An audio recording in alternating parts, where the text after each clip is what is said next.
સુરતમાં ભૂતિયા ડિમોલેશન મુદ્દે ધારાસભ્ય વિનુ મોરડિયાએ મોટું નિવેદન આપ્યું છે। મનપાના અધિકારીઓ સંતોષકારક જવાબ ન આપી શક્યા હોવાની વાત વિનુ મોરડિયાએ કરી। તેમણે કહ્યું કે જે હાજર હતા તે અધિકારીઓ હાજર ન હોવાનું રટણ કરે છે। ખોટી રીતે ડિમોલેશન કરનારાઓ સામે સરકાર પગલાં લેશે। તો સાથે જ બિલ્ડરના દબાણમાં આવી ડિમોલેશન કર્યાનો ખ્યાલ નથી। આ તમામ વાતોમાં તેમણે કહ્યું વ્યક્તિગત રીતે લાલચમાં આવી અધિકારીઓએ કૃત્ય કર્યું હશે।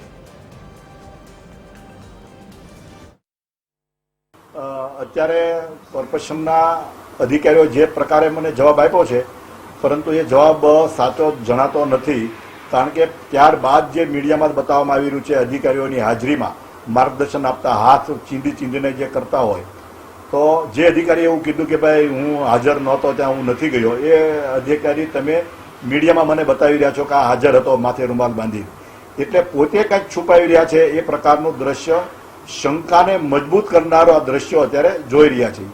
પણ આગળ કંઈક ને કંઈક આની તપાસ થઈ અને જે લોકોએ આ કૃત્ય કર્યું છે, ગેરરીતિ કરી છે, તો એની સામે કાર્યવાહી સરકાર કરશે।